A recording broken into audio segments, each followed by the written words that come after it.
Ma prochaine invitée est artiste en art visuel. Elle est également propriétaire de la galerie d'art Ni Vu Ni Cornu à Sainte-Anne-de-Beaupré et présidente du regroupement des intervenants culturels de la Côte-de-Beaupré. Annie Lévesque, bonjour. Bonjour. Comment vas-tu? Super bien. Merci Thomas de l'invitation. C'est un plaisir. Annie, tu travailles actuellement sur un nouveau projet, une émission de télévision qui va bientôt être diffusée sur les ondes de la télévision d'ici et aussi sur le réseau MaTV Québec. Peux-tu nous en parler un petit peu aujourd'hui? Oui, tout à fait. En fait, c'est une commande de MaTV de Québec qui désirait avoir une nouvelle émission culturelle. Et il faut dire que ça faisait quand même 2 ans que j'y pensais. Et puis, on m'a demandé si j'étais intéressée à animer une émission. Alors, j'ai réfléchi au niveau du concept, puis de voir un peu qu'est-ce qui manquerait ou qu'est-ce qui pourrait apporter de l'information pertinente sur le réseau. Et j'ai proposé l'émission L'Artiste Entrepreneur. Et avec Maxime Rioux, qu'on a fait la conception ensemble. Puis ensuite, je me suis occupée aussi de la recherche et de l'animation. Parlons-en du concept. Quel aspect du métier d'artiste souhaites-tu aborder dans le cadre de cette émission-là? En fait, l'émission est basée, qui s'appelle L'Artiste Entrepreneur, c'est basé sur toute l'arrière-scène du côté de l'artiste, parce qu'on sait que, bon, il y a toute la création, mais autre que ça qui est à peu près 25 du travail. Il y a aussi tout ce qui est le travail en réseau, les partenariats, toute la facturation. Il y a beaucoup de travail qui est fait en dehors de la création, et c'est ce que touche cette émission-là. Il faut dire que c'est basé aussi sur une recherche de Smart Bees, qui est une association professionnelle des créateurs au niveau de l'Europe, qui a fait justement une étude là-dessus et un livre qui a été publié là, en 2011. Fait que je me suis questionnée beaucoup sur qu'est-ce que l'artiste d'aujourd'hui, c'est quoi ses préoccupations, comment est-ce qu'il fonctionne.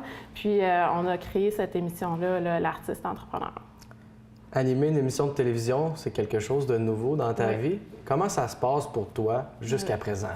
En fait, c'est quelque chose, oui, qui est très nouveau parce que j'avais participé à des entrevues, mais de faire vraiment de l'animation d'une émission, c'est la première fois. En fait, il faut dire que ça fait 5 ans que je suis chroniqueuse radio à CKRL 89.1. Puis, en même temps, je me suis rendu compte que j'avais un intérêt pour mettre en valeur les gens devant moi, puis des fois d'expliquer aussi certaines positions, certaines informations, ce qu'on appelle dans notre jargon faire de la médiation culturelle, là, vraiment d'expliquer à un auditoire qui n'est pas nécessairement des gens du domaine des arts, certaines préoccupations. Alors, pour moi, c'est nouveau, c'est un beau défi, puis comme j'aime les défis, c'est un réel plaisir d'animer cette émission-là. Au cours de la saison, tu vas donc rencontrer des artistes de l'île d'Orléans, de la Côte-de-Beaupré, mais il va également avoir des chroniques, ou plutôt des capsules avec des experts du domaine. C'est quoi l'idée derrière ces capsules-là? Oui, dans le fond, l'idée, c'est de ramener du contenu avec des spécialistes du domaine pour vraiment expliquer certaines notions, des fois plus pointues, ou d'être en mesure de comprendre, des fois, certaines problématiques. Les artistes, souvent, ils connaissent toutes leurs spécialités, souvent au niveau, quand on parle d'un peintre ou d'un artiste au niveau du théâtre, mais des fois, il y a du contenu pertinent que les associations professionnelles peuvent rajouter, et c'est exactement ce qu'on va chercher, autant les personnes du milieu que, justement, des acteurs importants qui gravitent autour de l'artiste. On comprend que tu ne peux pas nous dévoiler absolument tout aujourd'hui. On va se garder des petites surprises, comme on dit, mais est-ce que tu peux nous dire quand même, ça va être qui les premiers invités de la saison? Oui, entre autres, on a Saute aux yeux, on a Marie-Chantal qu'on a interviewé, entre autres, pour connaître toute l'arrière-scène de Saute aux yeux, parce qu'on sait qu'ils sont 2 entrepreneurs, Marie-Chantal et Nathalie Lessard, et de connaître un peu comment ça fonctionne à partir du moment qu'ils ont une commande d'une œuvre pour une murale, parce qu'on sait qu'ils en ont fait plusieurs au Québec, et ils sont reconnus dans la région aussi, autant au niveau des commandes qui viennent des municipalités que toutes les créations sur mesure, là, intérieures, commerciales, résidentielles. Fait qu'on va toucher à tout ça. C'est quoi l'arrière-scène d'une commande ou du travail qui est fait chez Saute aux yeux?